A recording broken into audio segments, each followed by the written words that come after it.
Hello मैत्रिणींनो, तर मी आज तुम्हाला सांगणार आहे की झाडांना हिरवीगार कशी ठेवायची.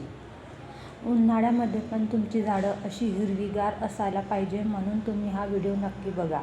तर मैत्रिणींनो, हे बघा माझे झाड किती हिरवेगार आहे. हे बघू शकता तुम्ही, किती हिरवेगार झाडं आहेत माझी. तर मैत्रिणींनो, झाडांना हिरवीगार ठेवण्यासाठी काय करायचं, चहा पावडर घ्यायची, 1 चमचा चहा पावडर घ्यायची, त्याला पाण्यामध्ये उकळू द्यायची. जेवढी तुमची झाडं असेल त्यानुसार तुम्ही चहा पावडर आणि पाणी घ्यायचं. चहा पावडरला 5 ते 10 मिनिटं पाण्यामध्ये उकळू द्यायचं. आणि काय करायचं, ते पाणी गार झाल्यावर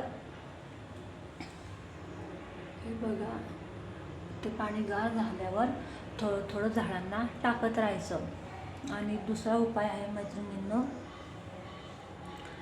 काय करायचं, आपली शेणाची गौरी असते ना, ती घ्यायची.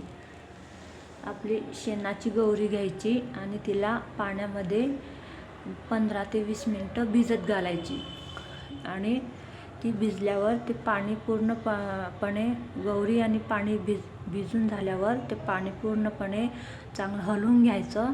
आणि ते पाणी थोडं थोडं झाडांना टाकायचं. बघा, तुमची झाडं इतकी हिरवेगार होतील आणि इतकं म्हणजे त्यांना नवीन पालापाचोळा येईल. आणि जर गुलाब असेल, फुलांची झाडं असतील कोणती दुसरी, तर त्याला पण फुलं खूप जास्त येतात असं केल्याने. आता माझी फुलांची झाडे वरती टेरेसवरती आहे. इथे मी हे झाडं आहे, तुम्हाला हे दाखवते. हे बघा किती हिरवेगार झाड आहे माझी. हे बघा किती हिरवेगार झाड आहे. हे मनी प्लांट बघा माझी किती हिरवेगार आहे.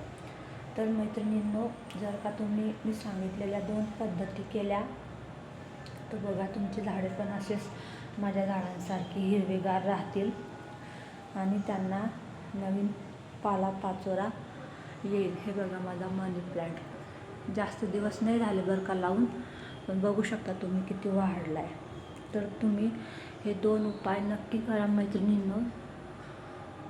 तुम्हाला नक्की वाटेल की खरंच माझे झाडे खूप हिरवीगार आहे आणि ते कधीच वाढतच नाही असं केल्याने.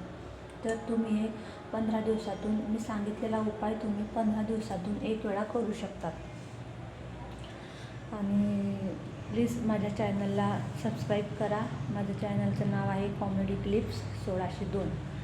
व्हिडिओ आवडल्यास नक्की कमेंट करा. Bye bye, Tata. सबस्क्राईब करा.